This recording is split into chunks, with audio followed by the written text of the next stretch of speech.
함께 거룩한 말씀 요한복음 21장 말씀을 읽겠습니다. 요한복음 21장 4절로부터 오는 말씀을 읽겠습니다.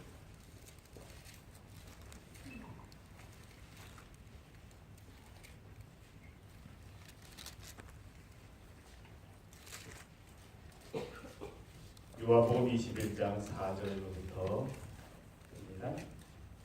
날이 새어갈 때에 예수께서 바닷가에 서셨으나 제자들이 예수신 줄 알지 못하는지라. 예수께서 이르시되 얘들아 너희에게 고기가 있느냐? 대답하되 없나이다. 이르시되 그물을 배 오른편에 던지라. 그리하면 잡으리라 하시니 이에 던졌더니 물고기가 많아 그물을 들 수 없더라. 예수께서 사랑하시는 그 제자가 베드로에게 이르되 주님이시라 하니 시몬 베드로가 벗고 있다가 주님이라 하는 말을 듣고 겉옷을 두루리에 바다로 뛰어내리더라. 다른 제자들은 육지에서 거리가 불과 한 50간쯤 되므로 작은 배를 타고 물고기 든 그물을 끌고 와서 육지에 올라오니 숯불이 있는데 그에 생선이 놓였고 떡도 있더라. 예수께서 이르시되 지금 잡은 생선을 좀 가져오라 하시니 시몬 베드로가 올라가서 그물을 육지에 끌어올리니 가득히 찬 큰 물고기가 153마리라. 이같이 많으나 그물이 찢어지지 아니하였더라.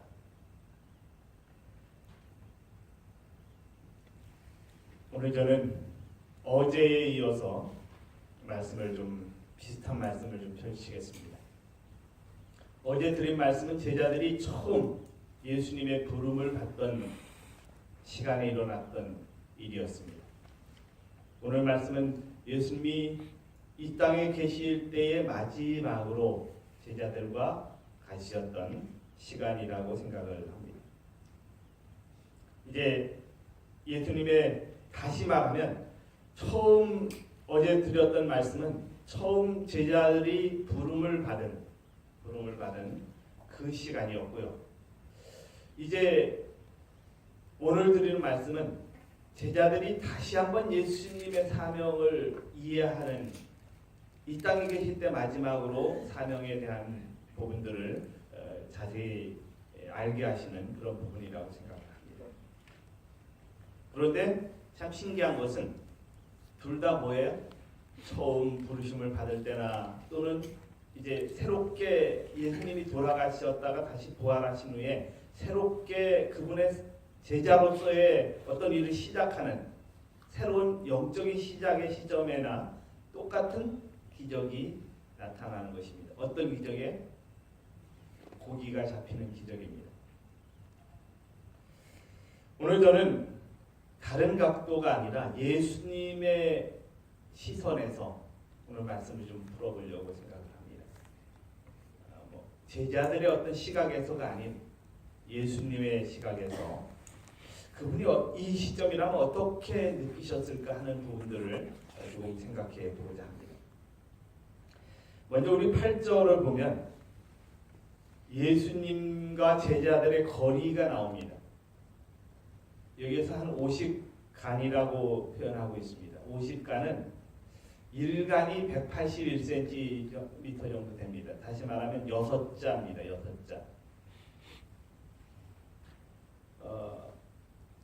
그러니까 50간이라고 하는 것은 한 90m 정도 돼요.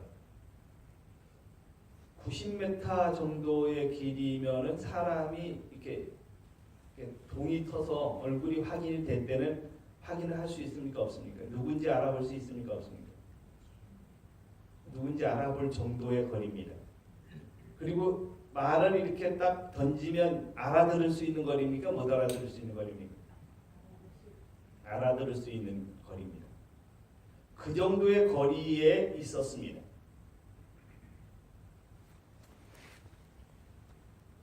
저는 어릴 때 몸이 좀 약했습니다. 제가 아프면 막 귀에서 윙 소리가 나는 것입니다. 그리고는 뭔가가 막 달려들어요. 그래서 제가 막 누가 쫓아온다고 막 이렇게 막 울부짖으면 어머님이 저를 꼭 안아주시곤 했습니다. 그때 그 어머님이 저를 안아주실 때 안정이 되는 시간들이 많았습니다. 다른 거 하지 않으셔도 그냥 안아만 주셔도 제게는 이 어떤 심리적인 것이나 이런 것들이 안정이 되어서 어머님 품에서 잠이 들곤 했던 기억이 있습니다. 누군가가 옆에 있다고 하는 사실 자체만으로도 큰 행복과 기쁨이 됩니다. 그런데 여기 6, 8절에서 예수님과 거리가 한 50간, 90m 정도 된다고 하는 것은 곁에 계시다는 얘기입니다. 특히 거기는 바다였습니다. 바다에서 물고기를 잡고 있는 제자들 옆에 주님이 계신 것입니다. 바로 곁에 계시는데 제자들이 알아보지 못합니다. 참 우리가 이게 누군가 옆에 갔는데 알아보지 못하고 있으면 나를 알리려고 합니다. 예수님이 그 마음이신 것 같아요. 이 말씀의 내용들을 토대로 이렇게 살펴보면 예수님이 본인이 거기 계시다는 것을 제자들에게 뭐 이렇게 큰 소리로 말씀을 하지 않으셨지만 알리고 싶어 하셨습니다. 그 증거들이 여기 몇 가지가 있는데요. 첫째는 이제 불이 피워져 있습니다. 숯불이 있다라고 표현되어 있습니다. 숯불. 여러분 숯불은 그냥 짧은 시간에 생깁니까? 조금 오랜 시간에 생기나요? 좀 오랜 시간이 돼야죠. 그러면 예수님이 불을 피워 놓으신 것이 지금 이 숯불이 있다고 말하는 이 시간에 갑자기 생겨난 것이 아니라는 얘기죠. 예. 조금 시간이 걸렸다는 얘기입니다. 그러면 여기에서 이제 그 본문의 말씀을 살펴보자면 날이 새어갈 때라는 단어가 나옵니다. 그러면 날이 새기 전부터 예수님이 불을 피워 놓으셨다는 얘기예요. 예. 이미 바닷가에 그 주님이 오심까지 되는 그 지역에 계시고 있었습니다. 그리고 불을 피워 놓으셨어요. 불 옆에서 나뭇가지를 이렇게 집어 넣으신다면 불빛이 이렇게 불이 타오릅니다. 그럼 불 타오르는 불빛에 의해서 누구의 모습이 보일까요? 예수님의 얼굴이 보여요. 거기 예수님의 모습이 보이는 것입니다. 그리고 이제 어두운 가운데서 불이 이렇게 타고 있으면 시선이 글로 갈 수도 있는 거예요. 근데도 제자들이 예수신 줄 몰라요. 예수님이 이제 그 숯불에 뭐 떡도 가져오신 것 같아요. 거기에서 갑자기 떡이 생긴 것도 아니었고요. 떡도 준비해 오셨고 이렇게 오셨는데 그 숯불이 피워져 있는데도 제자들이 알아보지 못하고 있습니다. 요즘에는 이제 어떤 그 범죄들이 많아져서 이 CCTV가 많이 설치가 되어 있습니다. 그래서 범인을 잡는데도 아주 큰 일들을 합니다. 그래서 그 지역에 이제 어떤 사건이 일어나면 CCTV가 어디 있는지 경찰들이 이렇게 좀 리스트를 가지고 있으니까요. 그래서 그 CCTV를 다 살펴서 그래서 범인을 찾아내는 모습들을 봅니다. 누군가가 내 모습을 찍고 있다는 사실을 알고 있으면 행동을 어떻게 해요? 아무리 범인이라도 대담하게 안 합니다. 그냥 모자를 쓰고 가거나 뭐 이런 행동들을 하는 모습을 봅니다. 그런데 어떤 누군가를 감시하기 위해서 지켜보는 것도 아니고 여기 예수님은 그냥 그들의 사명을 예수님이 돌아가심으로 인해서 돌아갔다 부활하셨지만 이제 마음적으로 이렇게 허탈한 상태에 있거나 아직 준비되지 않은 모습을 가지고 있으면서 뭘 하러 가요? 고기를 잡으러 간 제자들에게 예수님의 마음이 있습니다. 그러면 예수님이 어떤 심정으로 그들을 바라보고 계셨을까요? 안타깝고 뭔가를 좀 그들의 마음속에 확신을 심어주고 싶고 이런 어떤 심정이 있으셨을 것이라고 생각을 합니다. 예를 들면 어떤 어린이집 발표나 학교 축제가 있어서 참가하면 누가 순서할 때 가장 이렇게 바라보고 있습니까? 엄마 아빠. 내 자식이 할 때요. 근데 그 아이가 순서를 하고 있는데 누가 손에 땀을 쥐고 있어요? 엄마 아빠가 손에 땀을 쥐고 있어요. 내 아이가 혹시 실수할까 봐. 그래서 순서가 끝날 때까지 긴장을 놓지 않습니다. 마치 자기 자신이 순서하는 것처럼. 저도 그런 경험들이 있습니다. 내 아이가 무엇인가 하면 기특해서 바라보기도 하지만 아이가 혹시 실수하지 않을까 그런 마음으로 바라보기도 합니다. 예수님의 마음이 바로 지금 고기를 낚고 있는 제자들을 바라보고 계시는 예수님의 마음이 바로 이런 마음이 아니었을까 생각을 해봅니다. 혹시라도 실망하지 않았을까, 혹시라도 낙담하고 뒤로 처지지 않을까 그런 마음으로 여기에 숯불을 피워놓고 계신 것입니다. 그리고 4절의 말씀을 보면 날이 새어갈 때 예수께서 바닷가에 서셨다라고 표현하고 있습니다. 즉 다시 말하면 숯불을 피워놓고 얼굴을 이렇게 빤히 볼 수 있는 상황으로 만들어놨는데 제자들이 관심이 없습니다. 그래서 예수님이 그 숯불이 있는 데에서 바닷가로 가신 거예요. 그리고는 바닷가에 서서 이렇게 바라보시고 계십니다. 근데 여전히 뭐만 하고 있어요? 고기를 낚고 있습니다. 근데 고기 낚는 거 여러분 한번 생각해 보시기 바랍니다. 베드로가 먼저 고기 잡으러 간다라고 했어요. 그랬더니 다른 제자들도 따라갔습니다. 원래 고기 잡을 계획이 있었던 게 아니었죠. 그러면 고기 잡는 것은 건성으로 잡았을 수 있습니다. 그냥 그물만 내렸다 올렸다 할 수도 있어요. 적극적으로 안 했다고 볼 수도 있습니다. 근데 그렇게 적극적으로 안 하고 있음에도 불구하고 여기 다른 한 인물에 대한 것에 관심이 없습니다. 오로지 그냥 정시 마음속에는 예수님에 관한 생각만 하고 있었을지 모르겠어요. 여러분 예수님에 대해서 생각하고 있는데 실제 예수님이 곁에 계신데 못 알아보고 있습니다. 그런데요 여기 5절에 이렇게 바닷가에 서 계신데도 알아보지 못하니까 예수님이 어떻게 하십니까? 부르십니다. 부르시는데 어떻게 부르시나요? 얘들아 이렇게 부르십니다. 여기 얘들아 이렇게 부르실 때 호칭으로 이렇게 부르실 때 그 표현이 어땠을까 한번 여러분 생각해 보시면 좋을 것 같습니다. 제가 설교할 때 가끔 말씀을 드렸는데 한 번은 어린 시절에 이 단 것, 뭐 설탕이나 사탕이나 이런 것들도 그렇게 귀할 때 제가 이제 그 막 밖에서 놀다가 들어왔는데 어머니가 안 보여요. 그래서 부엌에 들어가가지고 설탕을 한 숟가락 입에다 탁 털어놓고 딱 바라보는데 어머니가 저를 보시고 계십니다. 제가 먹고 싶다고 저거 먹겠습니다 하고서 한 게 아니라 어머니가 계신지 안 계신지 싹 살펴보다가 안 계신 것을 확인하고 그리고서 숟가락으로 딱 설탕을 떠서 그 설탕도 많지도 않아요. 설탕을 떠서 입에다 탁 털어놓고 보는 순간 어머님이 저를 보고 계신 거예요.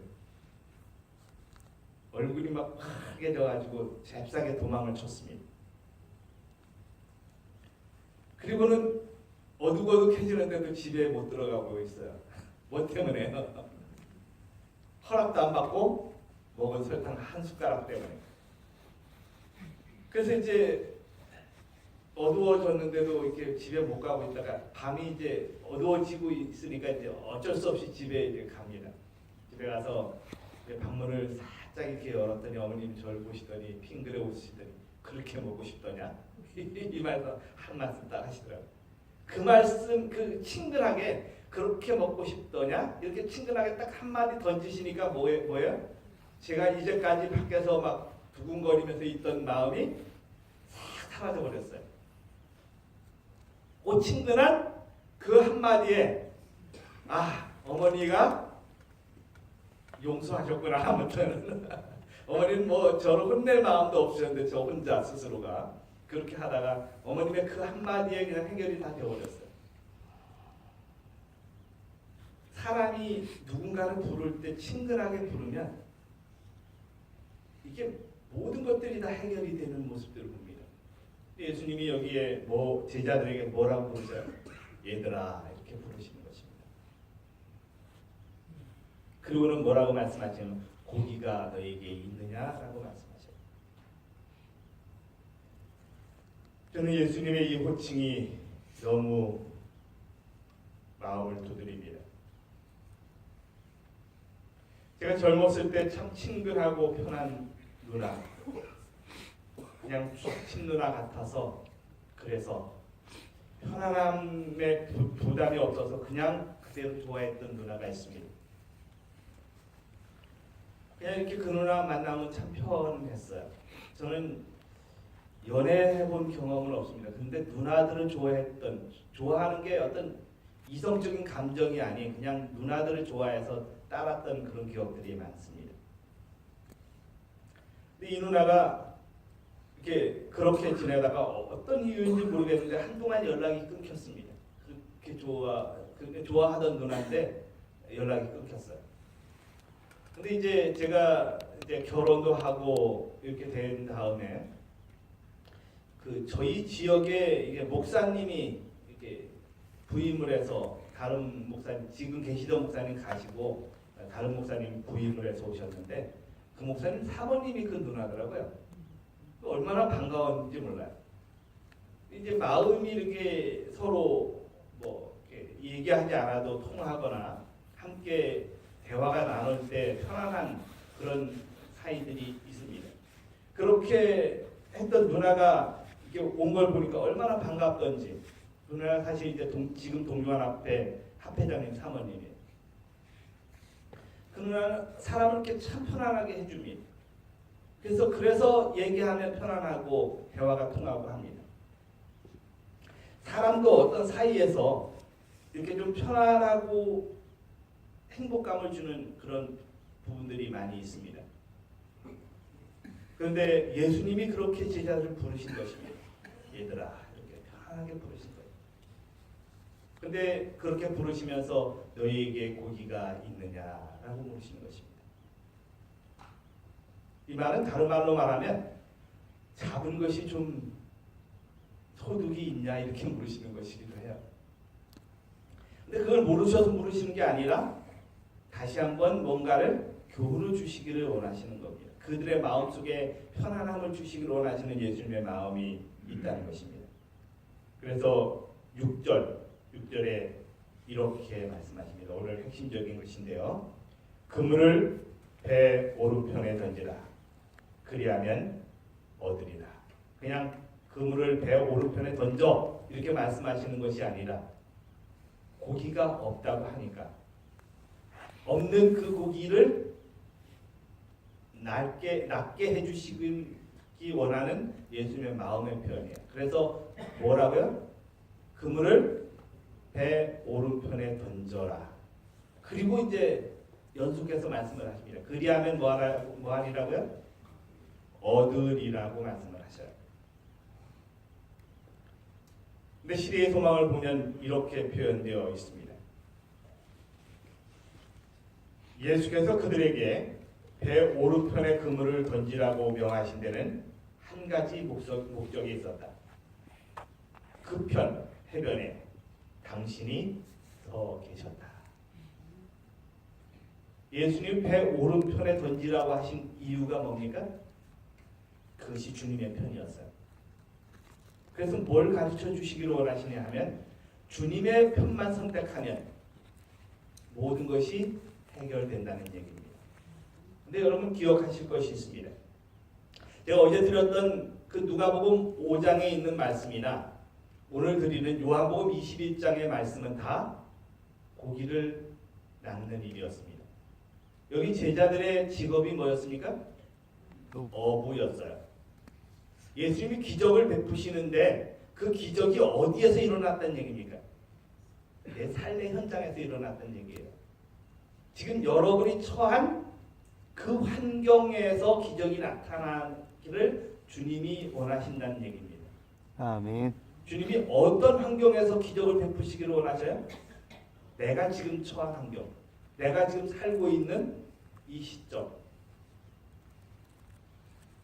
그러니까 자꾸 사람들은 기적을 찾아서 어디로 가요? 파랑새를 찾아서 여기저기 돌아다니다가 결국에 왔더니 파랑새는 원래 찾아 나섰던 그 장소에 있는 것처럼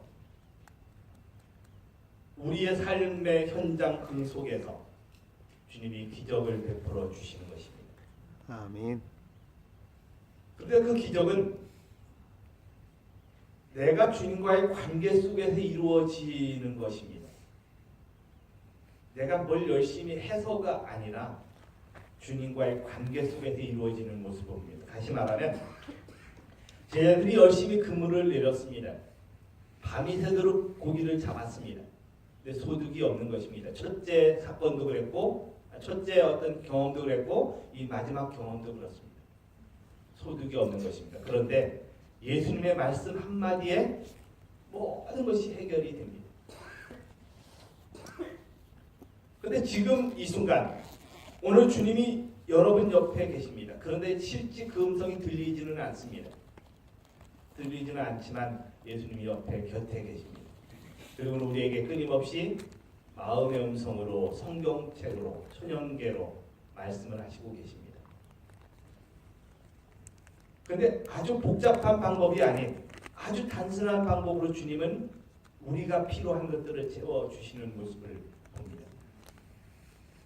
제가 신앙자 오리엔테이션 할 때 항상 강조하는 부분이 있습니다.